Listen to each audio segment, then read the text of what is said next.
Well, thank you for that wonderful conversation, Safia, Dr. Mehta, and Amos.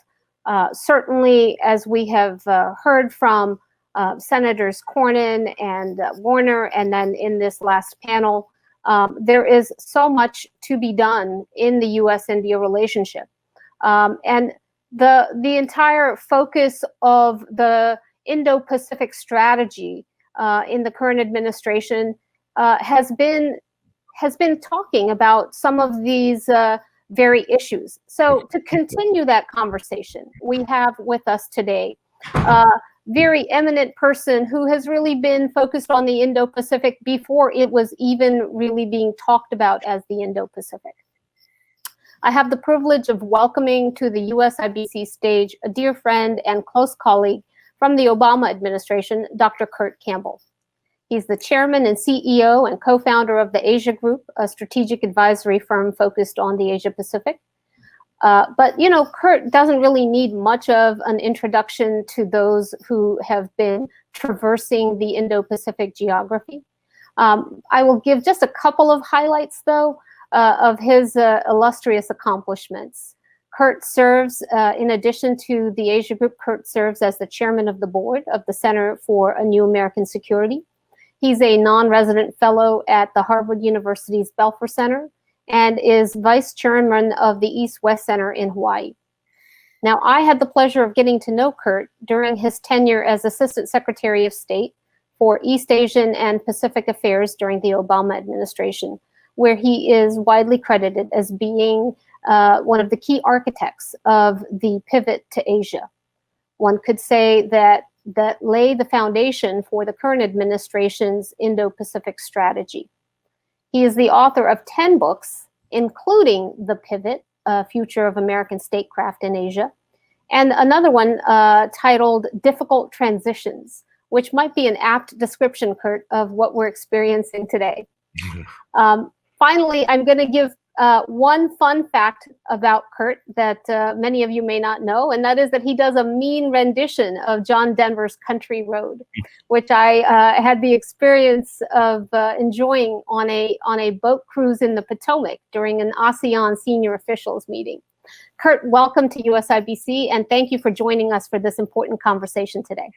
Yeah, thank you, Nisha. It's a real pleasure to be with you. And just to remind everyone, as we all think about Asia, we all have to have our go-to songs for various singing competitions with Asian interlocutors. I've got a few, but it's very important to be able to diversify and go from genre to genre. So thank you, and it's great to be with you today. Well, thank you, Kurt. You know, as I was mentioning in the intro, you recognized early on the rising importance of the Indo-Pacific and particularly of India's important and role there. During the same time that India was moving from a look east policy to an act east policy, you were working to engage India in regional consultations and trilateral dialogues and engage greater coordination with India on platforms like the East Asia Summit and the Shangri-La Dialogue. Walk us through the evolution of our approach on India in the Indo-Pacific and why you think this is an important relationship for the United States.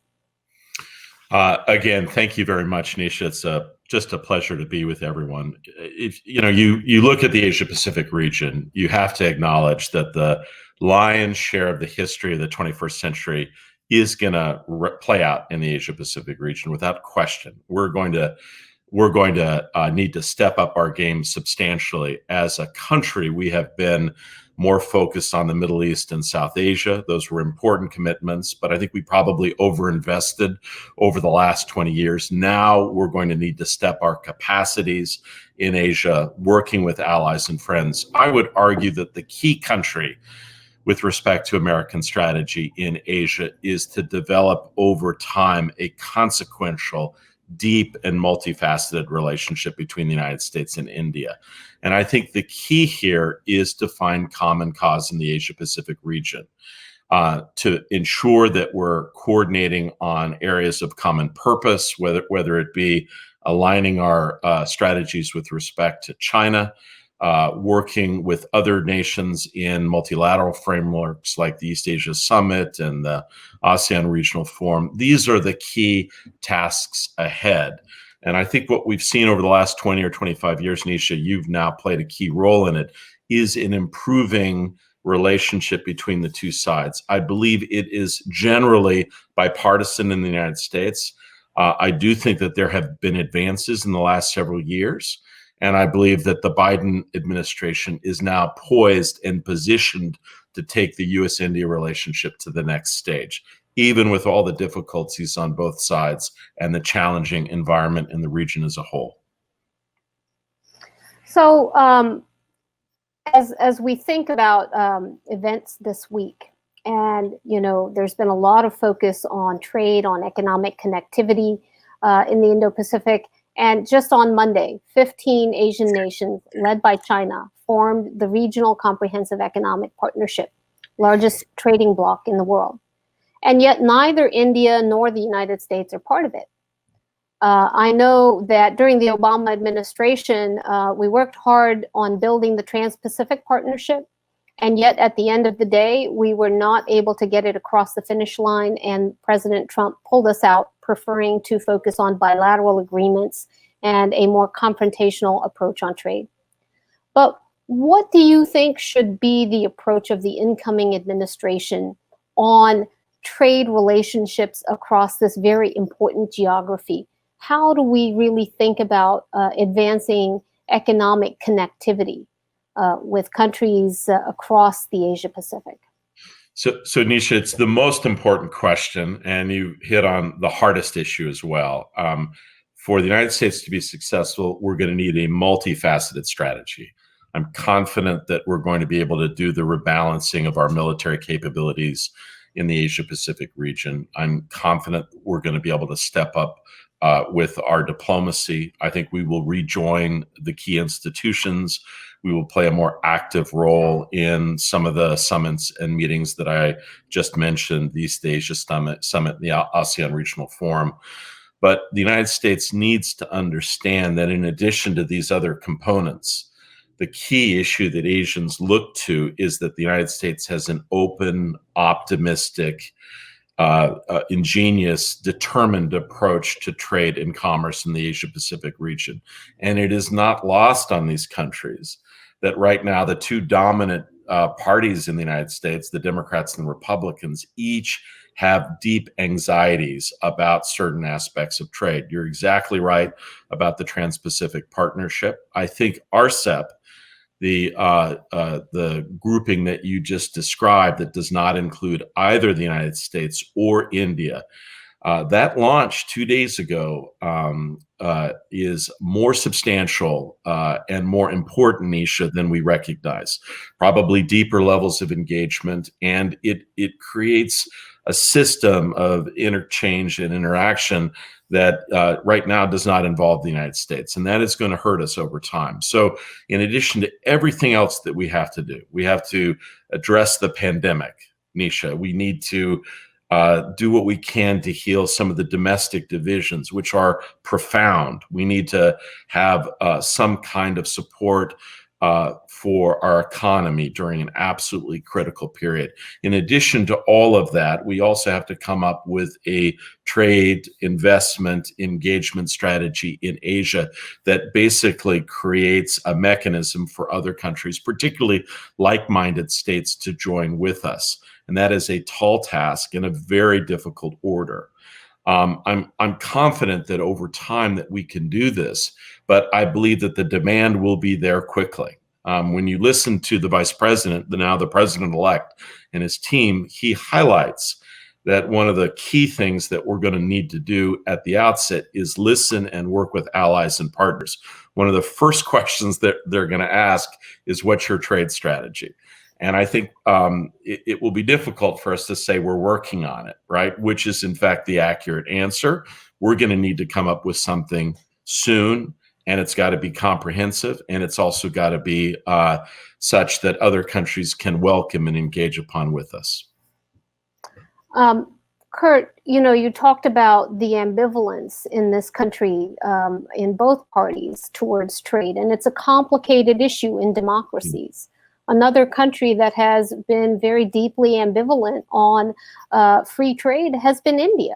And we've seen that, we've not been able to progress very far or very fast on trade talks with India. We don't have a bilateral investment treaty. We don't have a trade agreement or even a mini deal, which I think has been in discussion between the current administration and the Modi government for nearly 3 years. And yet there are very important areas for the US and India to be able to advance economic partnership, trade, and investment. None more important than perhaps the digital economy, if we are going to create a more competitive environment. What can we do in the bilateral discussions between the United States and India to create some greater convergence and harmonization on these issues, not only in terms of how we strengthen that bilateral partnership, but also then how we collectively and individually engage the rest of that geography? Is it through a focus on trade dialogues, or is there a strategic conversation that you think could happen between these two countries that can help advance the economic partnership? Yeah, Nisha, you're exactly right how hard it is to make the case about trade in democracies. And even though people understand sort of intrinsically the importance of trade more generally, there is a pervasive focus on the losers in trade. Some countries, particularly in Europe and Germany, have spent a considerable period of time on retraining and helping workers that are affected make transitions to new lines of work. We've not invested in those capabilities in the United States. And so there are clear losers with respect to trade and automation. We've seen that in NAFTA. We've seen that in interactions with Europe and with Asia and more generally. And so there are deep concerns about the aspects of trade in which workers in key states are affected. My concern about the U.S.-India relationship, and Nisha, you put your finger on it, I think we are beginning to see a flourishing strategic set of interactions, which is of critical importance, about how we see the region as a whole. Associated with that is more coordination and cooperation on the defense side. We have Malabar ongoing. The 2+2 had a substantial discussion both about strategy and on defense-related issues. We have, thanks to a lot of the work that you and others have done, a thriving and growing people-to-people engagement. The diaspora in the United States increasingly engaged in the bilateral relationship. So those are critical components, but I think there is a recognition that that is not enough, that ultimately for the relationship to really reach escape trajectory, if you will, to really sustain itself, we must advance the economic commercial set of interactions at a time that you have big questions in the United States, as you described, and there are elements of the Indian economy that are less open to foreign engagement more directly. I think electronic trade, some of the areas that you have laid out are potentially important and interesting. The devil is in the details, and I think that that's an area to explore more generally between the United States and India. But I think on the one hand, we have to recognize that it's necessary and important because the other elements alone are not enough. But at the same time, Nisha, to recognize that the most important ingredient in the U.S.-India relationship is patience. And I can recall being in Delhi in 2001 when Bob Blackwell and Ashley Tellis were just beginning on this project of really trying to take the U.S.-India relationship to the next level. It's been 20 years and we've made remarkable progress, but at the same time, we have to also recognize the challenges ahead. So I think a sustained, patient approach is going to be important, and a recognition that we have to confront these difficult issues in trade, that it will not be enough to simply say that let's focus on other areas. Very, very important points, Kurt, and ones that certainly through this platform of the U.S. India Business Council and the U.S. Chamber that we have been pressing. with both governments. But let me ask you, how does the rest of the region look at the U.S.-India relationship? When you look at our treaty allies of Korea, Japan, Australia, when you look at the ASEAN community, how do they see a burgeoning partnership between the U.S. and India? And how is it seen in the context of the strategic competition between the United States and China? Give us a little bit of a ASEAN and Asia perspective on this. So first of all, Nisha, it's a great question, but it's critical to remember that the U.S.-India relationship is not happening in isolation. That at the same time that relationship is deepening, India's relationship with these other countries is also deepening, and in some cases even more rapidly than what we've seen between the United States and India. For instance, the dialogue, discussion, engagement between India and Japan has seen substantial improvements in the short term.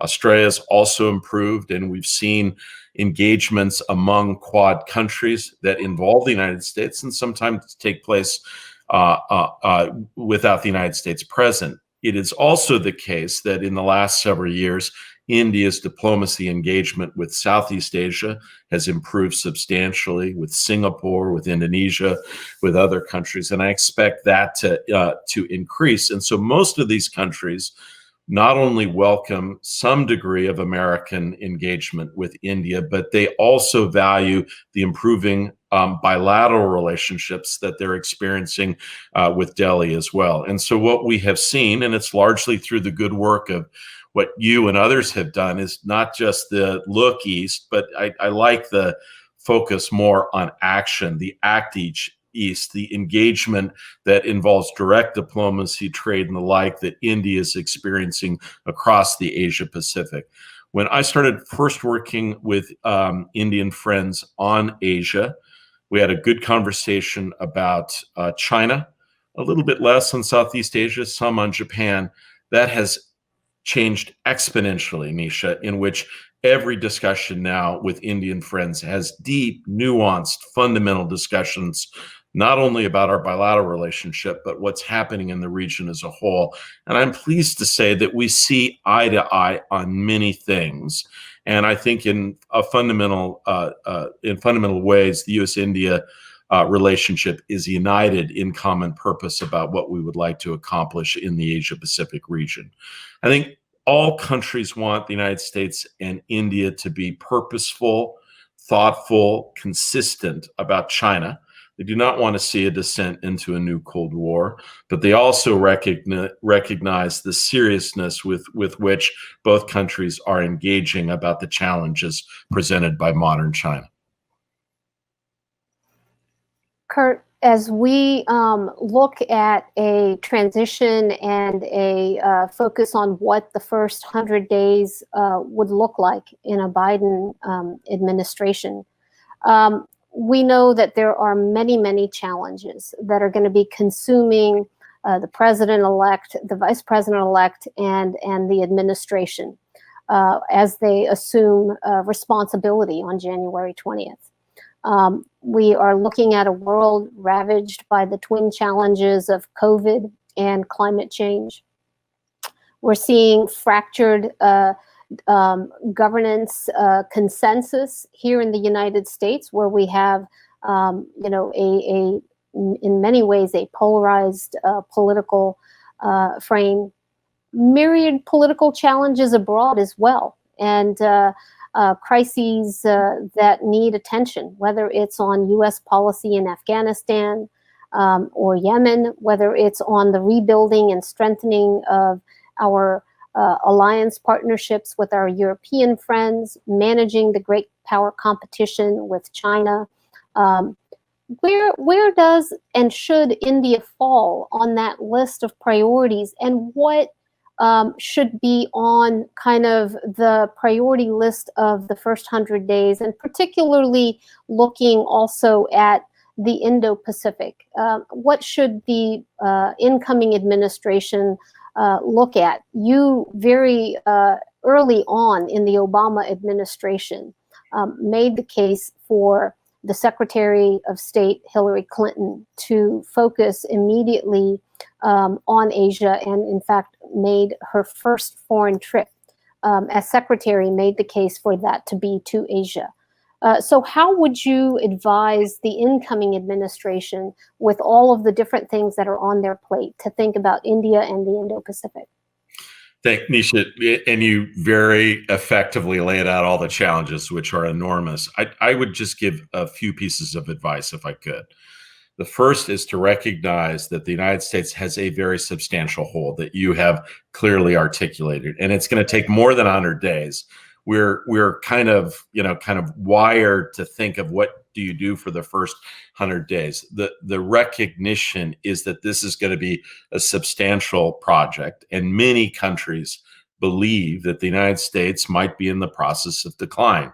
Now, that's happened before in Vietnam and during the Asian financial crisis and the global economic crisis. Each time we've been able to show and demonstrate ability to reinvent ourselves, to march forward. We will have to do that again, and it's going to take all of our resources to do that. There are more questions this time about whether the United States is still interested to play a role globally, the kind of role that has been so beneficial to the region, the creation of this operating system in Asia that has been integral to the maintenance of peace and stability and advancing prosperity. What I would simply say, and I'll just end with this, Nisha, and I know, and I appreciate the work that you've done in particular and the chamber in terms of advancing an agenda.